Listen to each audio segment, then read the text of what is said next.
佛说一切有为法，如梦幻泡影，可若连这泡影都不敢触碰，修行究竟是渡人舟楫，还是自负的枷锁？千年来，无数修行者将《金刚经》中因无所住而生其心奉为圭臬，无数人将其曲解为断绝一切念头，摒弃所有尘世牵绊的苦修。殊不知这误解背后藏着多少修行者枯坐空堂的血泪，又埋葬了多少误入歧途的禅心。黄梅山上细雨如丝，禅堂内一位面容清瘦的年轻修行者法海，此刻正如同被抽去筋骨般，扑通一声重重跪倒在地，压抑许久的啜泣声终于冲破他紧绷的防线，在寂静的禅堂中回荡。10年了，整整10年啊！法海的声音里交织着绝望与不甘。我依着经中应无所住之训，日日苦修，断绝一切念头，远离所有禁忌。见花不敢赏其艳，闻乐不敢品其韵，就连吃饭都只是机械的吞咽，生怕心被味觉所牵。可为何内心非但没有获得安宁，反而如那翻涌的浊浪，妄念一个接着一个，愈演愈烈？他的拳头重重砸在地上，指节因用力而泛白，声音中满是对自己的失望与不解。恰在此时，六祖慧能缓步经过禅堂，听到法海撕心裂肺的哭声，看着眼前这个被错误修行理念折磨的形容枯槁的弟子，慧能的目光中满是疼惜。他缓缓走入禅堂，法海，莫急，且细细说来，这些年你究竟是如何修行的？法海抬起头，哽咽道：弟子自入佛门，便将应无所住而生其心奉为圭臬。每日清晨，天还未亮，弟子便开始打坐，强行压制脑海中出现的每一个念头，若有妄念升起，便如临大敌，以12分的定力将其驱赶。行走时不敢看路边的风景，生怕被色相所惑；与人交谈也只是机械应答，不敢有丝毫情感波动。弟子一心以为如此便能达到无所住的境界，可为何说到这里，法海再也说不下去，又一次痛哭失声。慧能听后陷入沉思。这些年他云游四方，见过太多如法海这般误入歧途的修行者。他想起在终南山深处有一位苦修20年的老修士，那修士为了达到无所住，将自己关在漆黑潮湿的山洞中，不见天日。起初他还能凭借顽强的意志坚持，可随着时间推移，黑暗与孤独逐渐吞噬了他的心智。当慧能找到他时，老修士已神志不清，嘴里不停地喃喃自语，差点得了失心疯。还有那常住寺院的年轻僧人，听人说断除妄念需以严苛的方式修行，竟找来一根粗绳，将自己牢牢绑在禅床上打坐。可结果适得其反，长时间的束缚让他身体落下病根。更糟糕的是，他的内心不仅没有获得平静，反而充满了对修行的恐惧与迷茫。你们都错解了经义。慧能收回目光，语重心长地说道：楞严经云，一切众生从无始来，生死相续，皆由不知常住真心，性净明体，用诸妄想，此想不真，故有轮转。真正的无所住，绝非断绝念头这般简单粗暴。且听我讲个故事，这还要从我年轻时说起。那时的慧能不过是岭南一介不识字的樵夫，每日穿梭于山林之间，以卖柴为生。命运的转折发生在那一日，他在市集上卖柴，忽闻有人高声诵读《金刚经》。当应无所住而生其心这几个字传入耳中时，慧能只觉心中仿佛有一道闪电划过，一股莫名的悸动在心底蔓延开来。那一刻，他的内心被深深触动，仿佛有个声音在呼唤着他，指引他踏上一条未知的道路。带着这份悸动与好奇，慧能毅然决然地踏上了前往黄梅山的求法之路。拜见五祖弘忍。初到黄梅山时，慧能对因无所住而生其心的真正含义一无所知，但他心中却有着自己的疑惑：若无所住真的是要断绝一切，那为何寺中众人还要诵经、习禅、做功？这些行为难道不是有所执着吗？在黄梅山的日子里，慧能被安排在后院舂米，他每日与石臼、木杵为伴，在单调的劳作中，却渐渐发现了一个有趣的现象：那些整天将断除妄念挂在嘴边的师兄们，表面上看似专注修行，可眼神中却总是透着焦虑与不安，一举一动都显得心神不宁。而那些默默做功的行者，虽然没有高深的理论知识，也不常谈论修行，但他们的脸上却洋溢着平静与自在，举手投足间尽显从容。一日深夜，万籁俱寂，五祖弘忍悄然来到后院。此时的慧能正专注地舂米，汗水顺着额头滑落，他却浑然不觉。弘忍望着这个专注劳作的年轻人，开口问道：“米冲白也未？”慧能闻声，停下手中的动作，恭敬答道：“米早已冲白，只欠筛在。”这简短的回答，看似是在说舂米之事，实则暗含禅意。在慧能心中，他明白，舂米就如同修行，当把该做的事情做好，剩下的便是等待机缘，就像筛米一样，让杂质自然筛去。弘忍意味深长地看了慧能一眼，接着问道：“用心舂米，却不被米所住，你可知这是为什么？”这个问题如同一颗石子投入平静的湖面，在慧能心中激起千层浪。他陷入了深深的思考，为何有些人越是刻意断除妄念，妄念反而越多，而有些人做事专注，却能不被事物所束缚？这其中究竟藏着怎样的修行真谛？法海听到这里，心中的疑惑如同翻滚的潮水，再也按捺不住，急切地问道：“师父，这究竟是为什么？还请师父明示。”慧能没有直接回答，而是将目光转向窗外的一棵大树，问道：“法海，你说树上的叶子是住还是不住？”法海一愣，脑海中快速思索着答案，支支吾吾道：“叶子既不动又会动，既住又不住。”他的回答显得有些混乱，因为在他的认知里，对于住与不住的概念一直是模糊不清的。那么人的心呢？慧能紧接着追问。这一问让法海陷入了沉默，他的思绪不由自主地飘回到昨日，后院的老园丁正在修剪花木，那专注而从容的神情仿佛与花木融为一体。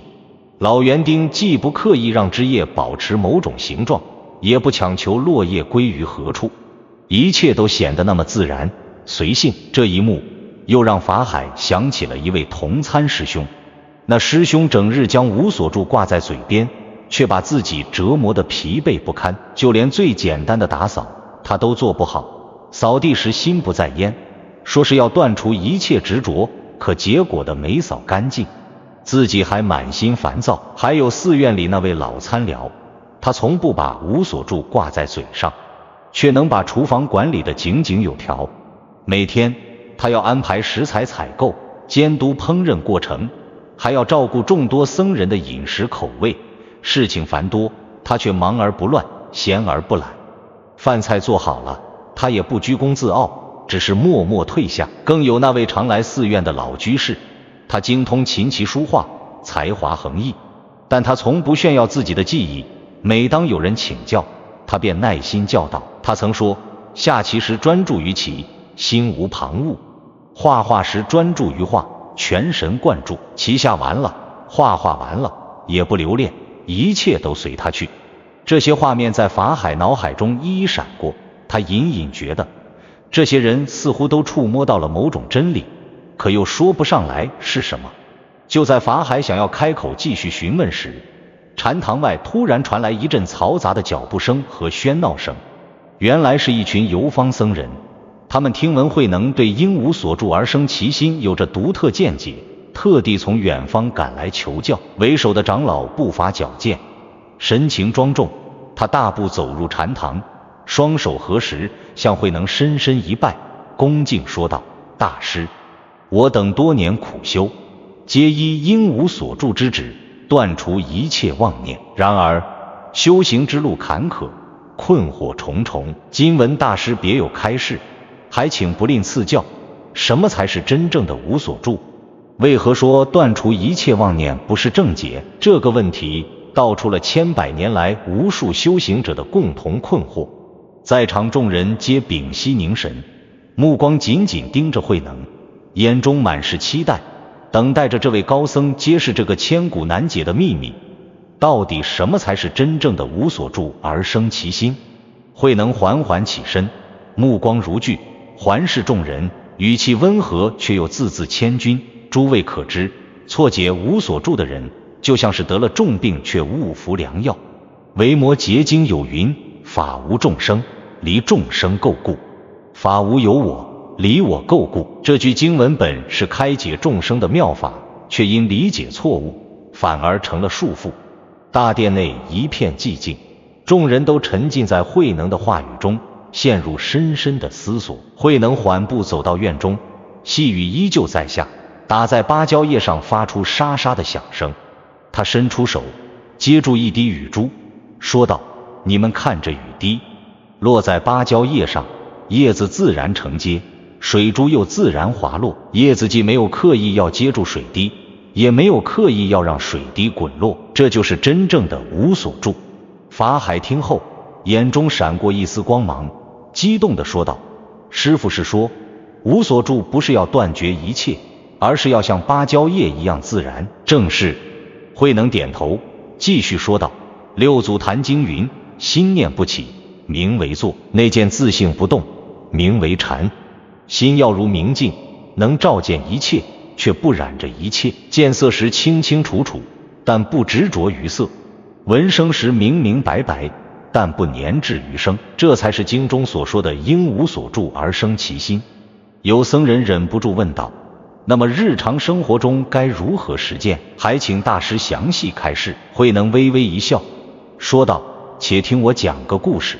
当年我在黄梅山舂米时，五祖问我：米冲白也未？我答：米早已冲白，只欠筛在。五祖听后说：用心舂米，却不被米所住，这正是无所住的妙地。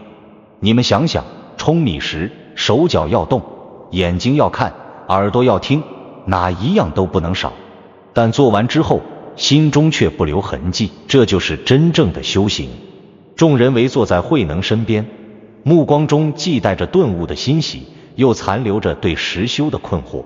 法海跪坐在蒲团上，手指无意识地摩挲着粗布坐垫，方才的涕泪已化作满心渴望。他迫切想要知道，究竟该如何在晨钟暮鼓的日常里，将无所住而生其心化作真实的修行。修行不是枯坐空堂，更不是与念头为敌。慧能望着檐下跳跃的雨珠，声音如潺潺溪流，浸润人心。圆觉经云：知幻即离，不作方便；离幻即觉，亦无间次。当你们试图用强力压制妄念时，恰恰是在与虚幻纠缠。就像用手抓水中月，越用力越引越破碎。一位灰衣僧人忍不住开口：大师，若不压制念头，任其纷飞，岂不是被烦恼吞噬？话音未落，法海想起自己过去10年正是在与妄念的鏖战中耗尽心力，此刻感同身受地点头。慧能抬手示意众人安静，目光扫过禅堂角落一尊斑驳的佛像。你们看那佛像，千年伫立，任人瞻仰礼拜，却不生喜恶。心若能如这般如如不动，又何须与念头对抗？吃饭时若想着我在断除贪味的妄念，这本身就是心的妄念，不如专注感受米粒在齿间的软糯，体会饭菜滋养色身的慈悲，吃完便放下碗筷，不回味甘苦，这才是无所住的吃饭。说到此处，慧能想起五祖弘忍曾教导的搬柴运水接禅机。当年他在后院舂米，石杵起落间曾顿悟，每一次用力都是当下的修行，每一粒米都蕴含着天地的供养。诸位可知，当年百丈禅师倡导一日不做，一日不食，并非让大家做苦力。慧能双手合十，声音愈发清亮。劳作时心随境转却不粘滞，就像水车汲水，水满自溢，不留痕迹。这便是《金刚经》因无所住而生其心的真意。法海突然想起昨日在后院看到的一幕：老园丁修剪花枝时，剪刀起落精准如禅机，枯叶飘落时，他只是微微侧身避让，既不嫌弃落叶脏污，也不执着于花木形态。那时他只觉老人动作潇洒，此刻才明白，这举手投足间竟藏着无所住的修行。大师，读书习经时又该如何？一位年轻沙弥怯生生地问。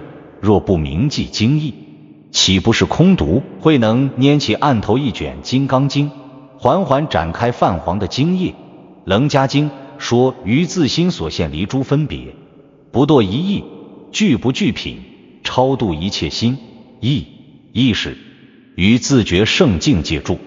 读书时字字入心，体悟其中智慧，这是生其心。合上书卷，不执着于文字相，不生我已读懂的傲慢，这便是无所住。就像以手指月，得月忘指，若执着于手指，反而错失明月清辉。禅堂内响起此起彼伏的恍然叹息。有位中年比丘尼忍不住擦拭眼角，老尼诵经数十载，总想着背得越熟越好，原来早已偏离正道。他的话引发众人共鸣。法海也想起自己过去背诵经文时，常因漏背一句而焦虑，如今想来，何尝不是住于文字？打坐时的困惑，贫僧愿闻大师教诲。为首的长老再次行礼。这些年，贫僧尝试用数息观想压制杂念，可越想专注，念头反而如潮水般汹涌。慧能起身走到禅堂中央，身姿挺拔如青松。永嘉正道歌云：谁无念，谁无声。若是无声无不声打坐，不是让心变成枯木，而是如观云者，看念头生灭，不迎不惧。当杂念升起时，知道我在杂念中，这觉知本身就是觉醒之光。就像污泥中生出莲花，何须嫌弃污泥？他伸手示意众人看窗外，你们瞧，雨落在地上，有的汇成溪流，有的渗入泥土，有的蒸发成雾。念头亦如此，任它来去，心只需如明镜般照见，不随波逐流。此时，那位白发苍苍的老修行者颤颤巍巍站起：大师，我苦修数十年，如今方知错谬，可该如何从头开始？他的声音里带着沧桑与恳切，仿佛在黑暗中跋涉太久，终于寻到一丝光明。慧能双手结印，目光慈悲如母。大宝积经言：若起精进心，是望非精进。从今日起，放下我要修行的执念。晨起时，感受阳光照在脸上的温暖；走路时，体会脚掌与大地的接触；与人交谈，专注倾听而不评判。当妄念来时，不要厌恶，只需轻轻问自己，此刻在执着什么？他踱步到墙角，捡起一片被风雨打落的枯叶。这片叶子，春天抽芽时不欣喜，秋天飘落时不悲伤。修行者的心也应如此自在。就像达摩祖师面壁9年，不是在对抗什么，而是在等待自心的花开。法海突然想起自己10年苦行，每日计算着修行时长，为微小的过失自责。如今想来，那些所谓的精进，何尝不是更深的执着？他抬头望向慧能，眼中满是感激与释然。大师，日常待人接物又该如何？一位年轻僧人问。若不分别善恶，岂不是是非不分？分别而不执着，才是中道。慧能轻轻敲击铜磬，清音袅袅，中论云：因缘所生法，我说即是空，亦为是假名，亦是中道义。见到善行，随喜赞叹而不贪着功德；遇到恶行，心生悲悯而不起嗔恨。就像明镜照物，美丑皆现，镜体却不受污染。随着慧能的讲解，禅堂内的气氛愈发祥和。众人忽然发现，窗外的雨不知何时停了，一缕阳光穿透云层，洒在湿漉漉的芭蕉叶上，水珠折射出七彩光芒。修行不在深山古刹，而在当下意念。慧能最后总结道：吃饭时吃饭，睡觉时睡觉，担水时担水，砍柴时砍柴。百丈清规强调行住坐卧，语默动静，一切声色，尽是佛事。当你们不再刻意寻找无所住，他便如影随形。法海此刻终于明白自己过去10年的苦修，如同在黑暗中蒙眼狂奔，看似勇猛精进，实则南辕北辙。而真正的修行是带着觉知活在每一个当下，如莲花出淤泥而不染，似明月映千江而不滞。随着慧能的开示结束，黄梅山的修行风气悄然改变，僧人们不再执着于枯坐苦修，而是在洒扫庭院时体会扫尘即扫心，在耕种田地时感悟粒粒皆法身。法海也放下了过去的焦虑与执着，每日认真劳作诵经，心却愈发平静。那则关于因无所住而生其心的公案，如同永不熄灭的灯塔，照亮了无数修行者的道路。他告诉世人，真正的解脱不在断绝念头的苦修中，而在对当下的全然觉知里。真正的智慧不是摒弃世间万象，而是以如不动之心照见万物的本真。当人们不再执着于修行的形式，而是将无所住的智慧融入生活点滴，便能在柴米油盐中证悟菩提大道。如果你喜欢佛学内容，记得点赞和订阅，不错过每一次深刻的分享和启发。让我们一起探索佛法的智慧。